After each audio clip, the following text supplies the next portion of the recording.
Welcome to Finding Certainty with your host and U.S. Army veteran, Patrick Laing.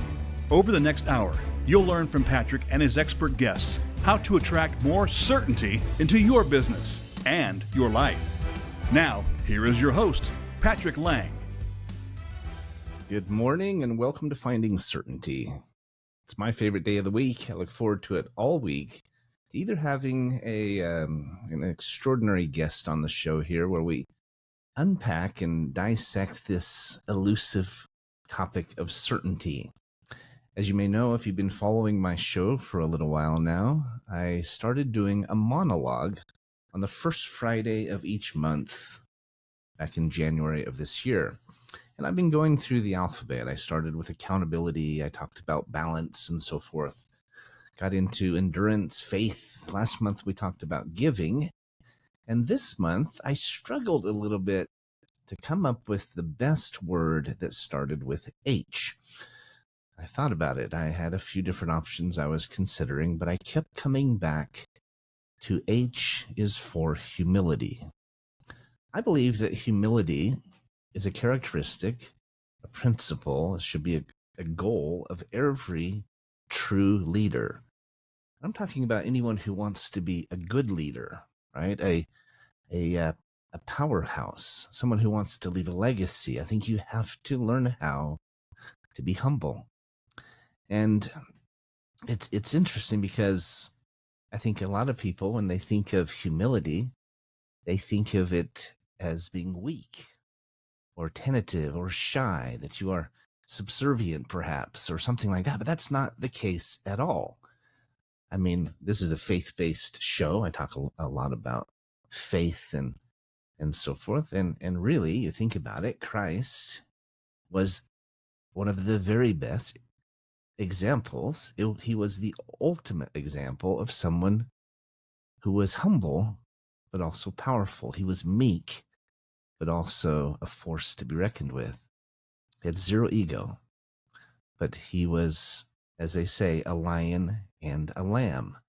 So part of what I want to do on this show today is talk about that juxtaposition, that balance between being weak, apparently, but also strong. How can you be both? How can you be, and weak is not the right word. I just say that because I think that's what a lot of people think of as humble and submissive as being weak. That is not the case. But there are these two ends of these two polar opposites, if you will, these two ends of the spectrum, where you are meek but also powerful. You're humble but also strong. How do you accomplish both? On today's show, I'm going to be sharing some examples from my life and from history. I'm going to talk a little bit about some examples that are bad examples, right? People who are not doing a good job, and some that have done an extraordinary job, and what we can learn from them in the process. So I was discussing with a friend of mine the other day and talking about how in fact do we do this? How do we accomplish both? And I gave him examples, Mahatma Gandhi and Jesus Christ, of course, and others like Martin Luther and even Martin Luther King and so forth and so on. And this is a friend of mine who's from Israel. He lives in Tel Aviv. We were discussing the stress that so many Israelis are feeling right now with the Gaza Strip and Iran and everything that's going on. And he came back to me when I gave those examples. He said, I think it can be done as a religious leader, but I don't know that it can be done as a politician, as a political leader, or even as a business leader. We had a great discussion as we were unpacking this topic. I was telling him a little bit about the monologue I was going to do, and I was asking his thoughts. And it's interesting because he's not a Christian, and I was using Christ as an example. And he said, well, someone like Jesus Christ comes along every 2,000 years, and maybe that's what we have to accept. Maybe we have to accept that reality, that it's just not possible. But I believe it is. And we have seen examples through history and throughout our own lives. We see it today. Examples of leaders are amazing, that are strong, they're accomplished, they're incredibly talented, highly successful, but they're also humble. They're down to earth. They're authentic. Earlier this week, I was invited to attend a big mastermind. It was an investors mastermind here in Las Vegas, where I live. It's funny because I was invited by half a dozen people, and they all said the tickets are only $5,000 for a VIP ticket. You can do it. And I said, yeah, no thanks, right? I'm not gonna drop $5,000 to sit for 3 days and listen to other people. But then I got a call from my friend Tony Dreammaker Doty, and he said, I have a free ticket if you want it. Well, I can do free. I was happy to attend. In fact, I brought my business partner and our senior VP of enterprise sales, Mr. Andy Tenney. I brought him with me, and we had a great day. We were only there on Wednesday. We were there for 1 day at this extraordinary mastermind. I want to do a shout out to Mark Harris, who's the MC and the host of the mastermind, Tony Doty, and others who were integral in bringing it about. But I believe it was a blessing, not just to attend and be able to spend some time with these folks, but also to meet new people and to see one of the most extraordinary examples that I've seen in a very long time of what exactly I am talking about. It couldn't have been more opportune with what I was planning to speak about this Friday. I met a lot of people. Kathy Ireland was there, supermodel, right? There were some really great speakers and really great business leaders. But the most impressive, the one that stood out to me, hands down, and Andy agreed with me, I think everyone who was there agreed, was the founder of Priceline.com and Booking.com, also Ubid.com, Mr. Jeff Hoffman. I found him to be incredibly charismatic. I mean, they're a $120 billion company, if I'm not mistaken. I know it's well over $100 billion. And you would think that someone like that would be arrogant, right? I think he walks on water and talking down to the audience, even unintentionally. It's just, we've all met people like that, right? They make a lot of money, they find success, and it goes straight to their head. I want to read his bio here just real quick so you can get a sense of who this guy is, because I found him to be an example that was surprising. Okay. It says Jeff Hoffman is an award-winning global entrepreneur, proven CEO, worldwide motivational speaker, best-selling author, Hollywood film producer, a producer of a Grammy Award-winning jazz album, and an executive producer of an Emmy Award-winning television show. You hear those. I mean, he even won a Grammy. He helped do a jazz album, as you heard, and he won a Grammy. He helped with a television show. He won an Emmy. I mean, this guy just is incredibly successful, and he keeps hitting these, these hits out of the ballpark. He talked about his upbringing, how he grew up dirt poor, and was in Arizona, single mom, if I'm not mistaken, and everyone told him, you're smoking crack, right? If you think you're going to get out of Arizona, get out of this mobile home that you live in, go make a name for yourself, he said, you're crazy. You'll never do it. Well, he made a goal as a young man to visit 50 countries. And yet he shared something to me that I thought was really insightful. He said, I didn't want to just travel and visit 50 countries. I wanted to go and eat a meal in the home of someone in 50 countries. It says, when you're breaking bread with somebody, you truly get to know them. It's a different experience than just going and staying in a hotel, eating at restaurants, and so forth. I thought it was really interesting. It says something about him and who he is, and really the character that was so impressive. He has done his goal. In fact, he said he's visited over 120 countries. He's actually eaten a meal in the home of a family in 102 countries. And he talked a little bit about that experience, which I thought was really interesting. But, you meet a guy like this. He's worth billions of dollars. Company's worth over $100 billion. You think this guy's got to be arrogant, right? He's made lots of money. He's He's done things that most people can't even imagine. You can imagine him being the kind of guy who comes in, his table isn't ready or his reservation got canceled, and he says, "Do you know who I am?" Right? That's the that's the consummate example of someone who's not humble, right? But that's not at all who he was. Now, I don't know him that well. I'm just talking to some degree first impressions, but it also is evidenced in his life. It was evidence in how he spoke to us and what he talked about. It is evidence in who he is. He talked about human capital, how the most important thing you can do as a CEO, as an owner, is to find rock stars.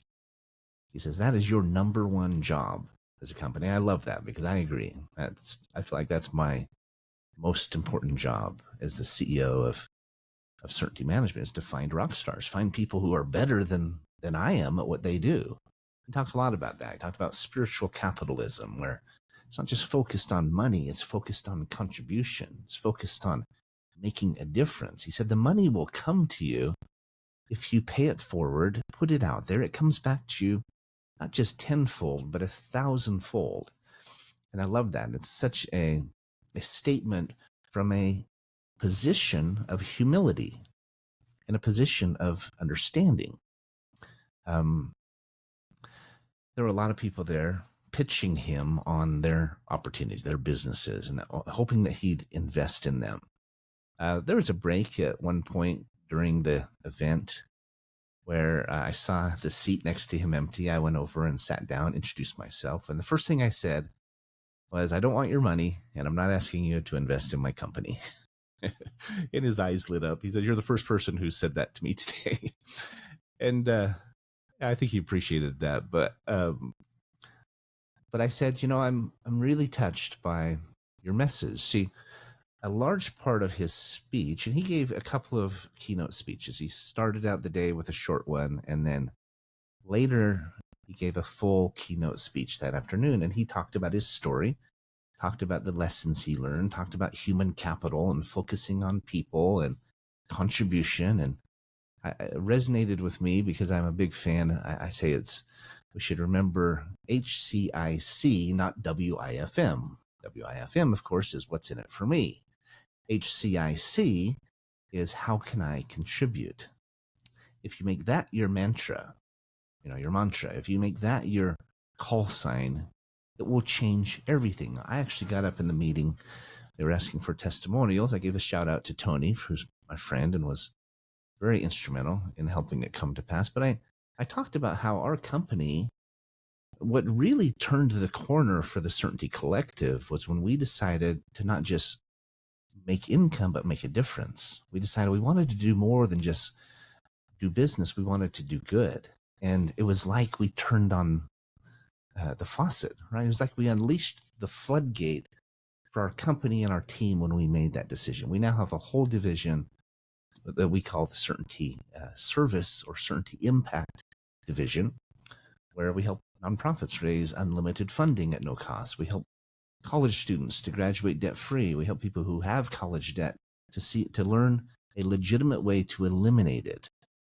We're trying to give back. We're trying to follow his example. Well, Jeff did the same. He talked not just about his story, but he talked about the ways in which he is giving back, the humanitarian efforts he's making, building schools and helping with battered women. And he shared this beautiful story. It was a funny story because he shared a story about how he wanted to help a battered women shelter in Texas that was about to get shut down. They were getting evicted that day. And so he went into the bank to get cash. He didn't want to write a check. He didn't want to transfer funds. He wanted to do it anonymously. So he went into the bank and he took his duffel bag. He put it up on the counter. He said, and all the tellers disappeared. The bank managers, they all disappeared, ran into the vault. And he said, "What's going on here?" It was really funny. He said, the bank manager poked his head out and saw who he was and said, oh, it's okay, guys, come back out. And he came up to him. He said, "Mr. Hoffman," he said, "don't ever go into a bank and put a duffel bag on the counter." He said, "It looks like you're robbing the bank." So anyway, it was a funny story, but he got the cash. He went and helped these ladies and saved their homeless shelter. But he shared several examples of how he, with the success he's experienced and the wealth he's accumulated, is trying to give back and trying to make a difference. And that's what I told him. I said, I don't want your money. I don't want you to invest in my company. That's not why I'm talking to you. I said, I would like to help you in your work. I said, we have ways to raise millions of dollars to contribute to your cause. And if we could help in any way, we would be honored. And he gave me his email, his phone number. We have a meeting. We're going to talk. And I was excited to leave with that, and even more excited to have been there and to have learned from him this, and be reminded, if you will, of this important principle. Jeff, Mr. Hoffman, was, to me, a perfect example of someone who could be arrogant very easily, right? We know plenty of people who are. With his success, with his wealth, with his reputation, with the accolades he's received, he could very easily have swung the other direction. But instead, he's chosen to be humble. He's chosen to be teachable. He's chosen to be real and authentic and down to earth. And isn't that so much more attractive? Isn't that so inspiring and so just invigorating? I mean, I know it is for me, and I think many of you out there who are listening would agree. Andy and I talked about it afterwards, and it was just such a great example. I was so grateful to have it, and a great lead into this show today, because it's a real example. It's a real and living example, not just one that's been dead for many, many years, or even 2,000 years, as much as Jesus Christ is a perfect example, and we should look to him as that. It was nice having one that was 2 days ago rather than 2,000 years ago. This is not a political show, and I'm not a politician. I'm not a political commentator. I'm not very political at all, to be honest. I lean conservative, but I consider myself pretty open-minded. I've had liberals and conservatives on this show, Republicans and Democrats, independents, and everything in between. And I've always felt like this show needed to be apolitical. I think it's important that we consider each other's opinions. We walk a mile in each other's shoes. I think it's important that we give each other that respect and that deference, if you will, and approach everything, our conversations, our efforts, our legislation. I think we need to approach it in more unifying ways. I wish our politicians would do the same. We've had some really bad examples lately. Obviously, the assassination attempt on former President Trump. It was disconcerting watching the inquiries and the conversations with Secret Service Director Kimberly Cheadle. She was not willing to admit fault. She was not willing to admit that they could have done things better. There were many, many people on both sides of the aisle demanding for her resignation. And I'm sorry that she had to go through that. I wish her no ill will. I'm sorry that what happened. There were some failings, and it's unfortunate. Hopefully they'll learn from them and keep our leaders and others safer in the future. But it was an example of someone, the other end of the spectrum from Mr. Hoffman, someone who was arrogant, who was not humble, who was not willing to take the high road, if you will. It's kind of funny because you think of high road, you're going higher and you're looking down, but that's not the case when it comes to humility. Taking the high road is sinking low. It's admitting you're wrong, admitting where you could have done better, admitting your faults. Love him or hate him, President Trump, he's very divisive with a lot of people. There's people who just love him, and there's people who just detest him, right? I heard a question the other day, though, that asked, was your life better during his presidency?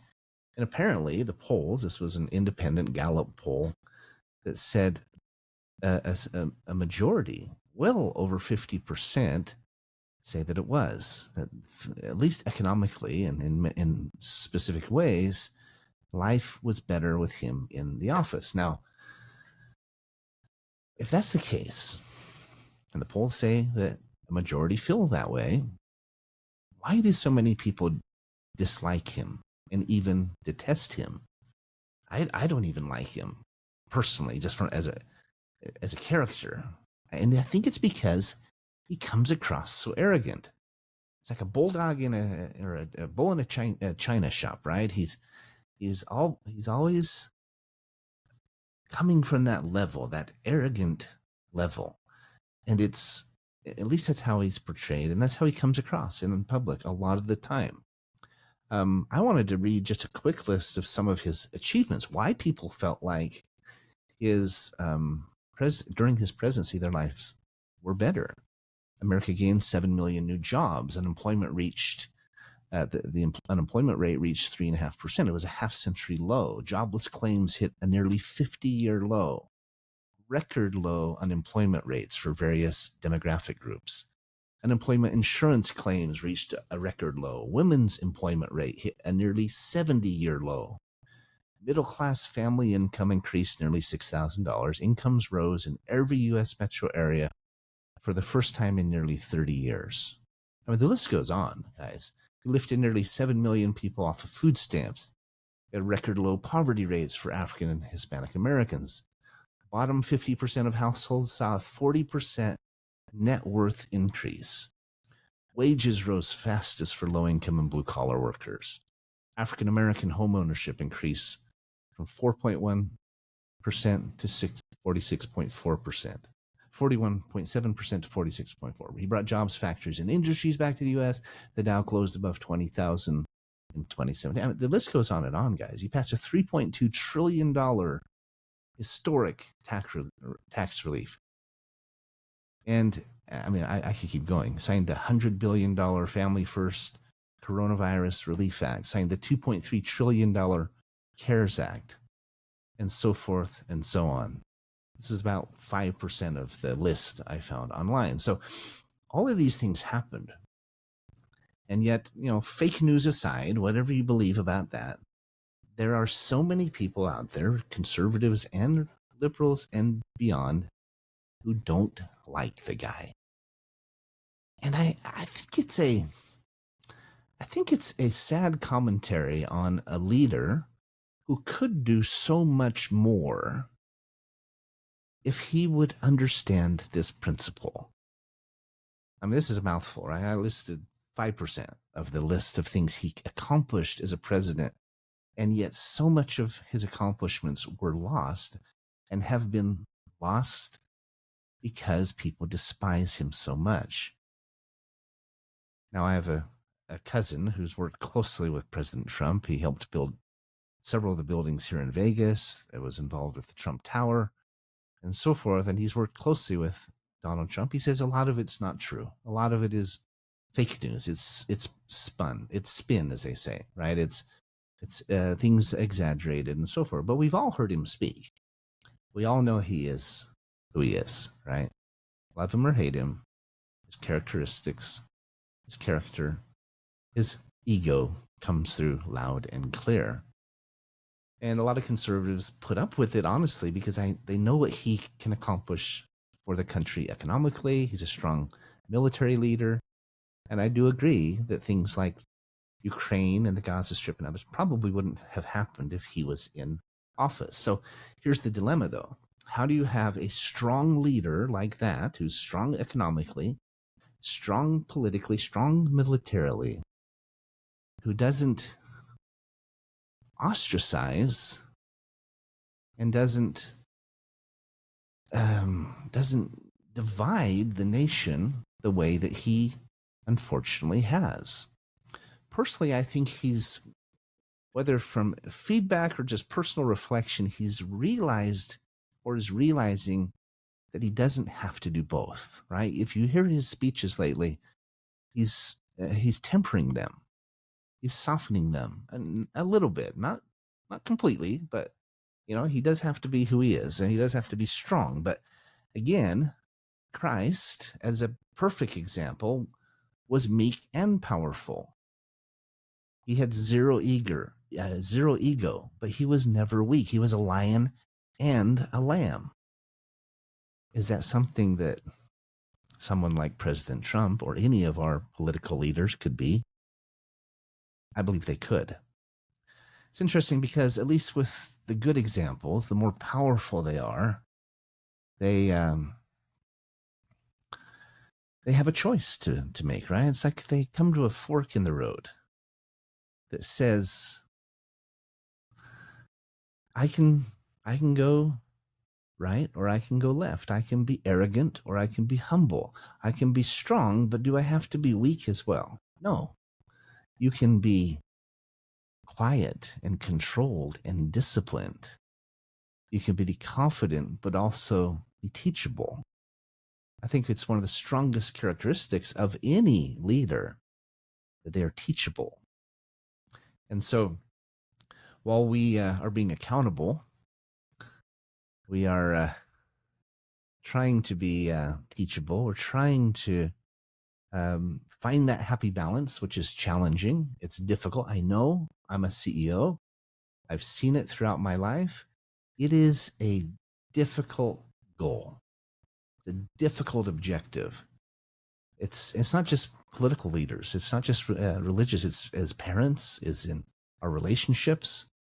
It's in friendships. How do we find that balance? How do we strike that balance between the two ends of the spectrum? Jeff Hoffman, I believe, has. Now, I don't know him well. It's a first impression. It was based on one speech and a little bit of research I've done, but I believe he's an example of someone who is, if he's not stricken that balance, have achieved that balance, he's trying to. And that's one of the keys to getting there, is being open to the possibility that we can do better, and seeking in our daily efforts, in our business, in our relationships, to get there, right? We're going to go to break right now, and I'll let you look at our advertisers and let them look at you, but we'll be right back. I'm going to share with you a personal example from my life that is, I think, even closer to home. And it's one that I learned a great deal from, and I have ever since, over the last almost 30 years. We'll be right back. But when you come back, I want to share with you this personal example. I think it'll share some additional insights to this so important topic of humility. Don't go away.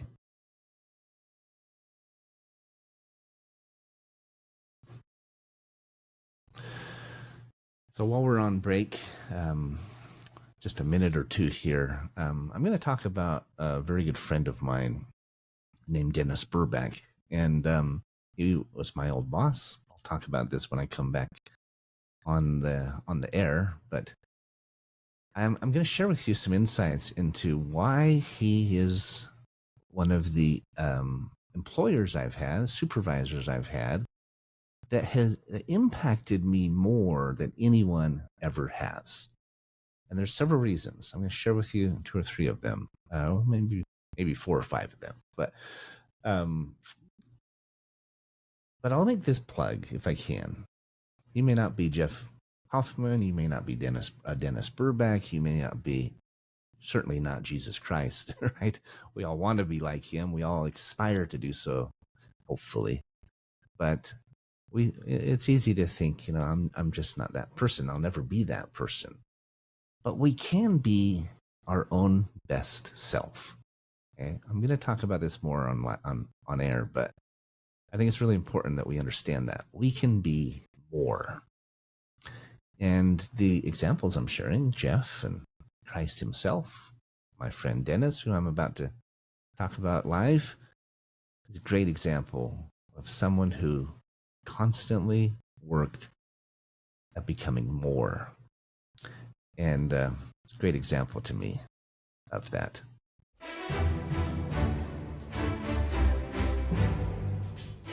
You're listening to Finding Certainty with Patrick Laing. Have a question for Patrick or his guests? Join us on the show at 866-472-5790. That's 866-472-5790. Now, back to the show with Patrick. Welcome back to Finding Certainty. Talking about the topic of humility today. I think it's a really important characteristic and trait.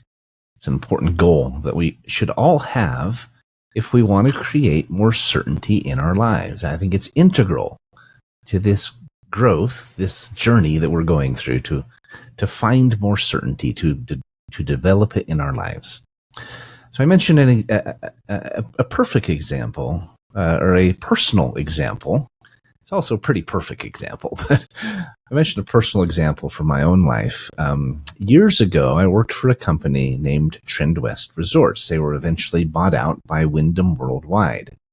I was a customer first, and then I was a sales representative for them second. I actually worked out of the Anchorage, Alaska office. Well, it just came to me. We were a vacation ownership company. We were helping people buy credits to go on vacation, and Trend West had all these resorts all over the Northwest and elsewhere. And I just took to it like fish to water, right? I came in and started in about April and hit what they call their President's Club by October of that year. It was a record nobody had ever done. In about 7 months, I did what most people struggled to do in 12. And I hit it again the next year. And so I very quickly became one of the top reps in the country and was making more money than I'd ever made as this young kid, and just thought I was all that in a bag of chips, right? Well, through a divorce and a series of events, I ended up transferring to Vancouver, Washington. And I went to work with a man named Dennis Burback. He was the project director there. I'd been there for many years, making extraordinary income, multiple six digits a year, and running one of the top offices in the country. Well, I learned a very important lesson on my very first day that I've never forgotten. I got my first tour. My first guests came in. They sat down. I gave them the pitch, and they bought right off the bat. And I said, as I was walking them back to get their paperwork and so forth, I said, just loud enough that anyone nearby could hear, I said, that was easy. I was this quote-unquote superstar coming in from the great Northwest, the frozen North, to this Vancouver office. I sold my very first deal, and I was going to make sure everybody knew that, it wasn't any easier to sell them in Vancouver. If anything, it was maybe even harder, but it was still easy for me. And you know what happened? You can probably guess. It's just like praying for humility or praying for patience. I don't ever do that. The Lord will bless you with chronic illness or something.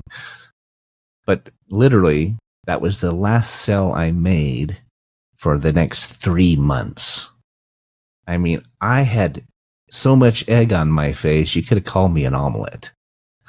I could not give it away.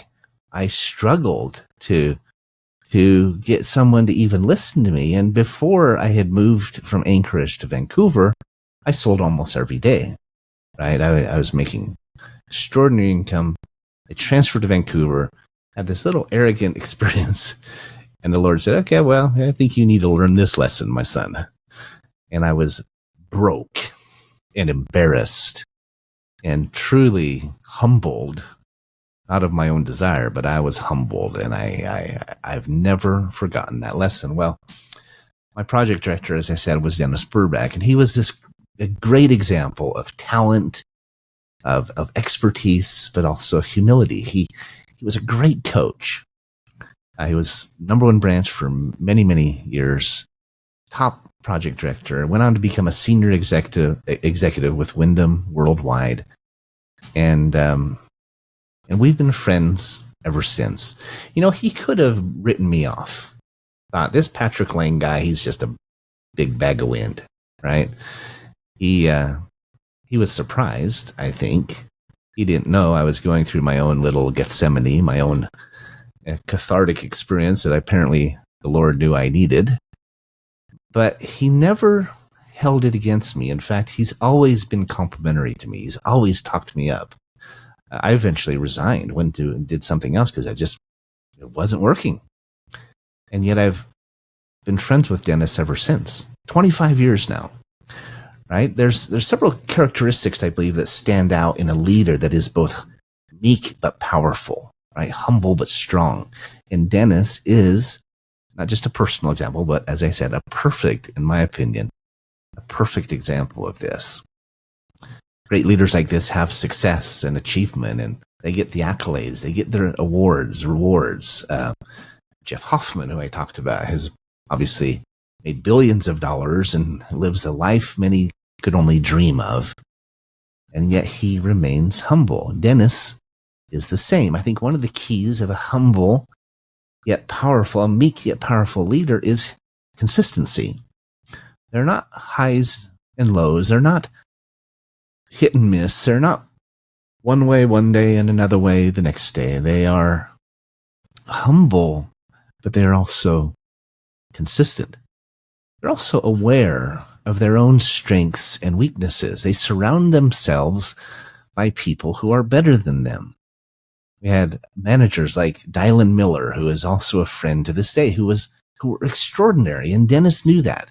He recruited and groomed and surrounded himself by people who were phenomenal. That human capital that Jeff Hoffman talked about earlier this week. I think another sign of a humble leader, a great leader, is that they trust their people. They don't just surround themselves by great people, but they trust them. They learn how to delegate. Delegation is evidence of a humble person. I struggle with it. My team is constantly asking me to give them more to do, and it is an area in which I personally struggle, and I'm working on.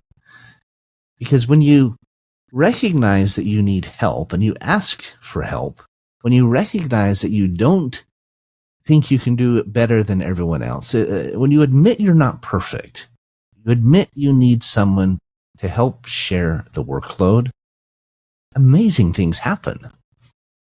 Whether it's a symbol of you being humble or just being smart, it's unifying.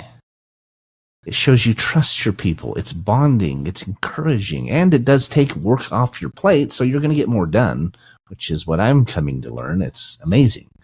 I can get so much more done if I'm not trying to do it all myself. But it is unifying. Dennis was a great example of this. He understood how important that was.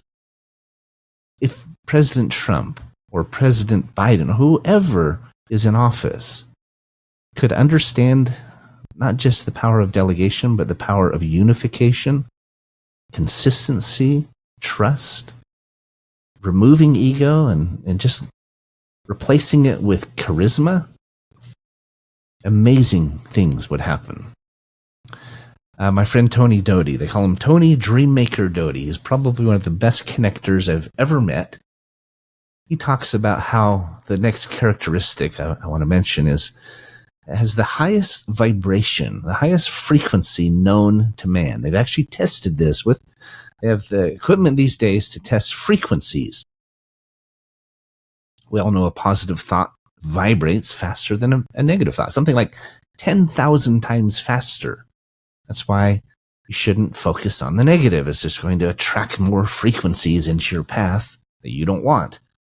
Well, I learned something new this week from Tony, and he said that they have proven that authenticity vibrates 4 times faster than even love and even gratitude. And those were the highest vibrations. We've talked about that for years.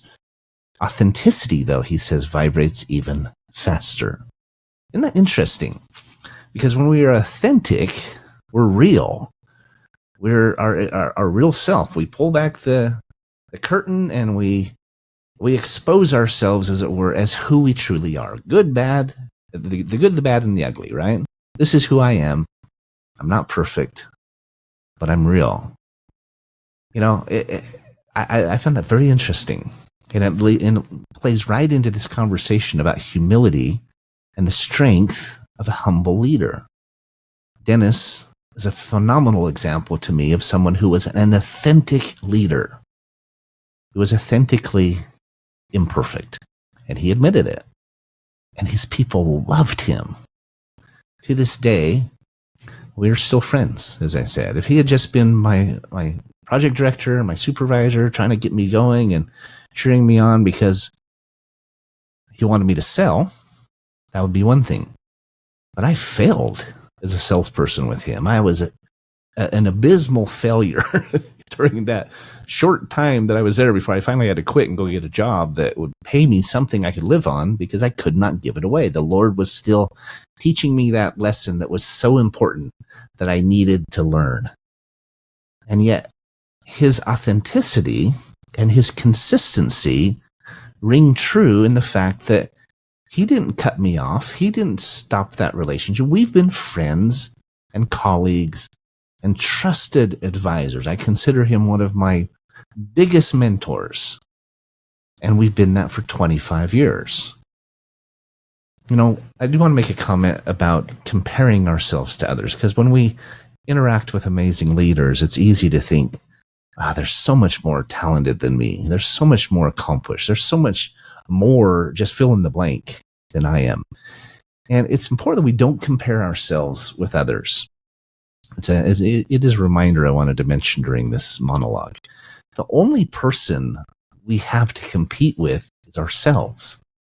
And there's a lot of times when we're too hard on ourselves. You know, we forgive others, but we don't forgive ourselves. We're patient with others, but we're self-critical to a degree that being humble is a negative. We think, you know, we're so hard on ourselves, and yet we're oftentimes more patient, more supportive, more insightful, more wise with others. And I do want to encourage you to be humble in your interactions, not just with others, but also in your own life and in your own thoughts and in your own self-analysis. I mean, be okay with your true self. I'm not saying you shouldn't continue to improve, because part of being your true self is expanding your true self and becoming more of your true self. But don't hold yourself up to unrealistic standards, to others' standards. Don't try to be something that you're not.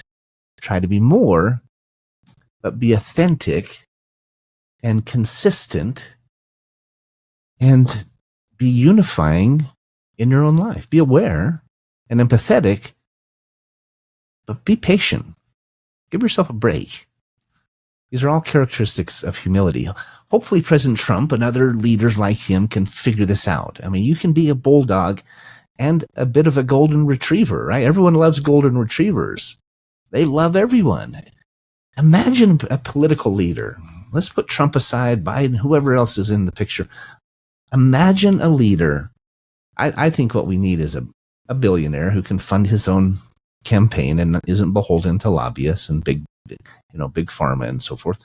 But I think that's a character. It's probably a key piece, but also someone who was unifying, who truly worked across the aisle, who didn't alienate either side, who had their principles, but also had this inherent desire to bring us together. I mean, can you imagine what that kind of leader would be if they had that Christ-like characteristic of being meek and powerful, unifying and inspiring both at the same time? Now, regrettably, they'd probably never be nominated, but I wish they could. To have that humility and that strength to go in and clean up the swamp. And, if someone understood this and understood these characteristics, it would be incredible. It applies in our own lives, too. We're talking on a large scale, a national scale. I think it would lead to peace between nations if leaders could understand that. But what about peace in our own home? I've talked in the past about one of my very favorite books. I want to get the author on my show, Greg Bear. He's the author of Real Love. And he talks about how essential it is to have zero expectations of your spouse and focus on yourself. He said, humility combined with unconditional love and service. That's no conditions. You are serving because it is the right thing to do. and you've made a commitment to do so. He says that is the key to success in marriage. It's hard when you're starting out. Maybe you're a small business or an aspiring entrepreneur. It's hard when you're starting out because, of course, you want to put your best foot forward. You want to highlight your strengths, but you also want to be real and authentic. So how do you do that, right? It's a balancing act. At our company, for example, we have associates across the country. We have clients in all 50 states. This is true. We have one of our divisions of the 7 division, one of our product lines and vendor partners that has clients in all 50 states. And so we promote that. I mean, it's a great statement, right? Literally in all 50 states, we have at least one client. We share that point because we're proud of it and we're connected to it. But we also, in a very real sense, we're promoting that point to build our reputation as a company. The fact that we've saved clients millions of dollars. We have another statement we say that we've seen $250 million in contracts influenced. Those aren't all contracts that we personally did. They're contracts our vendor partner has done. We haven't personally done. We have saved our clients millions of dollars. But my point is this. You have to fake it to make it a little bit. You have to promote your strengths, downplay your weaknesses. You have to, as I said, put your best foot forward. You have to create your brand and build that brand, and do so by highlighting your highlights, right? Highlighting your strong points. You also, though, need to be honest. You can be honest without hurting your image. You can focus on your highlights, your strong points, and more without bending the truth. You may exaggerate it. You may promote it. You may focus in on the good and downplay the bad, et cetera, et cetera. But you can do so without misrepresenting. And this is the point I want to make. Fake it till you make it, as they say. But I'm not saying to lie. I'm not saying to misrepresent. I am saying to focus on your strengths and downplay your weaknesses until your weaknesses catch up. We all have to do that. Every business has to do that. You focus on what you do well, on the relationships you have, on your characteristics and your attributes, and maybe the experience that you've brought to the table, but you downplay maybe how long you've been in business, how many clients you have, how well you do things, because you're still learning. Somebody asked me the other day, what's your annual volume as a company? I said, we don't share that. It's private. I could have told him, maybe he would have been impressed, maybe he wouldn't have been, but you can be selective in what you share. And I encourage you to do so, but don't be dishonest. I believe that this it isn't being arrogant or deceitful. It's just what you have to do as a business from a marketing standpoint. Through it all, make the effort to admit when you fall short or admit when you're wrong. Don't be shy. Don't be afraid to be authentic and real, to be genuine. I tell my salespeople all the time, we're recruiting a lot of salespeople. We refer to what we do as, and what we have as the best sales job in town. But I tell them all the time, don't be overwhelmed by the fact we have 7 divisions. We have 21 different product lines. I said, pick one, pick a lane, as it were, become an expert in that one, but at least be familiar with the other things we do. And I share this with them, and I say, you will never have a client look down on you or look poorly. It will never cost you a sale if you have to say, I'm not the expert in it, but I know we can help with your merchant processing, or we can help with your printer and copier contract. I know that we can cut it in half on average. I don't know how that's done. That's not my area of expertise. I'm new to the company. I'm still learning. Whatever you have to say, you will never lose a sale by being honest, humble, and real. And I tell my team that all the time. This is an example of being humble while also being accountable. Admitting where you fall short or may not be up to par, but being proactive enough to fix it. You can say, I don't know the answer to that question, but I can find it out. And guess what happens? Your customer respects you for being honest. You go find the answer and you learn it, so maybe next time you do know it, and you both win. This is key. And it's one of the secrets to certainty. We all go through this, right? It's inevitable. It's all part of the process of learning and growing and gaining the skills we need to be a fully competent leader. We don't gain characteristics and strength through osmosis or observation. We gain these things, these critical characteristics, by doing. And we do it by failing, and hopefully failing forward. It's okay to admit when we're wrong or weak or need help. That's not weak, it's strong. I was invited to be an author, to contribute to a book a couple of years ago called Mission Matters, and I wrote my chapter on accountability. I won't go into it now, we're running out of time. But I said one of the most important questions you can ask is, what else can I do?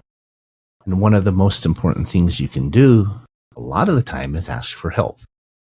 Work with mentors and coaches and others who have experience that you don't. Surround yourselves by good people. I was so grateful to meet Mark Harris this week and Jeff Hoffman. These are adding to my network. They're the type of people that I want in my tribe. I want surrounding me.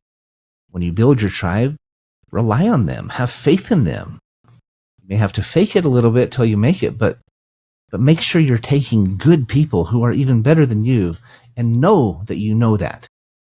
Make sure you're taking them with you. Just make sure that you infuse as much integrity, honesty, and authenticity into it all. Don't ever lie. Don't misrepresent. How do we get there? I believe 3 things will help. 1, recognize that you're not there yet and that it's okay. Cut yourself some slack. Admit when you're wrong and where you need help. You need to be honest with yourself first and foremost. Be patient with yourself and with others, and be patient with the process. 2, be open to input. Accept feedback and insights, constructive criticism, and more. You'll never get where you want to go if you don't do this, or if you can't adopt this practice, this approach, this habit of asking for input. We just had a great meeting yesterday with a company with 11,000 employees. We can bring them 15 free benefits. And the guy who introduced us said, can we do a debrief after? I left the call excited, thinking it was a great call. We did great. He gave me feedback on several things we could have done better. And I learned from that debrief. This is a gentleman who's much more experienced than I am. And he gave feedback that I valued. Lastly, measure your results. Don't improve what you don't measure. Your metrics, data, analysis, it's so important. Don't, doing these ongoing debriefs and litmus tests and asking for feedback. Don't just wait till it happens, but actually ask for it. Be accountable to that. My brother Adam worked for Berkshire Hathaway company for years, and he said he was inspired by working with these 90-year-old business leaders like Charlie Munger and others. I mean, Warren Buffett's company, right? These 90-year-olds sitting around a conference room asking for feedback and input and still learning at their age. That's what Jeff Hoffman is doing. He talked a lot about this. Christ was the ultimate example. He said to his followers, "Who do you say that I am?" He, too, asked for feedback. He was constantly focused on others, how they were, and most importantly, how he could help. And he gave his life for it. We can do the same. I'm not talking about hanging on a cross. I'm talking about sacrificing or putting our own personal interests ahead of others and dedicating at least some of our resources, some of our time, and some of our attention to making a difference in the lives of those around us. When we do this, without thinking of ourselves first, it changes everything. Not only will we become more humble, but we will attract people to us. We will make a difference in their lives, and we'll leave a legacy behind us in the process. And I promise you, it's true. Thank you for listening to Finding Certainty today. I hope you have a great weekend. Hope you're enjoying these monologues. I'm enjoying giving them. But remember, there is certainty out there. You can have it. You can find it. You can develop it in your life. And we can help. Take care, and we'll see you next week. All right, great job today, Patrick. All clear. Thank you, Matt. Have a great Take week. care, bud. Well, another monologue in the books. If you're still watching the YouTube, it's challenging because I look at the screen and it looks like I'm looking down, but I'm trying to look up at the camera the whole time. So it's always my dilemma. I actually have a picture of my wife and words that say, "Look here," reminding me to look up. But it's hard. I just wanted to close by saying, and I always say you get a little bit extra on the YouTube, but I want to close by saying that these principles that I'm sharing during these monologues are principles that if you will apply them in your life, and if you're new to the show or just have stumbled across it or haven't listened to them, I would encourage you to go back all the way back to I believe it was June or July, where I gave my very first monologue. And I spoke about how to find certainty in your life. I shared 3 principles off the cuff. I mean, I had a guest who no-showed me at the last minute. She couldn't get through Zoom. She tried, but she couldn't get through Zoom. And so with no notice, I had to give a monologue. And I talked about certainty. And I think it was one of the best ones I've done. It was fantastic, if I may say so myself, not to not be humble, but it was really good. I feel like it was, in a very real sense, given to me what to say. In November, I decided to do a monologue on gratitude in honor of Thanksgiving. And that too was good. And since then, I'm going through the alphabet: accountability, balance, composure. I talked about discipline, talked about endurance, faith. Last month, I talked about giving, as I said. This month, humility. These are characteristics and principles that I know from experience can change everything in your life. They can give you not just certainty, satisfaction, and joy. They can give you success and impact. They can give you so much if you apply them in your life. They are transformative. And I'm not perfect at them. I'm constantly working at these characteristics, and sometimes I fail in just extraordinary ways, and other times I do all right. But they can change your life if you let them. So I've got to go. I've got to go to a meeting, but I hope this has been helpful, and I hope you're learning something. My plan is to actually take these monologues and condense them, transcribe them, then condense them, then edit them into a book eventually. Maybe I'll do 12 chapters this year and 12 chapters next year and do the whole story. So that's it in a nutshell. But I appreciate you listening in. I hope you gain some insights that can be a blessing in your life. Hope you're enjoying what I'm sharing, and I wish you the very best. Thanks for stopping by. If you're a new listener, I'm glad you found us. And if you're a recurring listener, I appreciate your patronage. I wish you the very best. Have a great weekend, and talk to you next week. If you come listen to my guest interview, talk to you next month.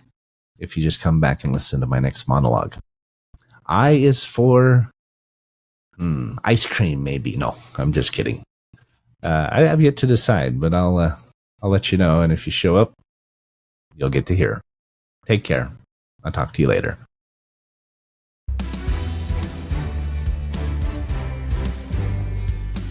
Thanks for tuning into today's episode of Finding Certainty. We hope you've gained some more insight into how to create more certainty in your own business or nonprofit.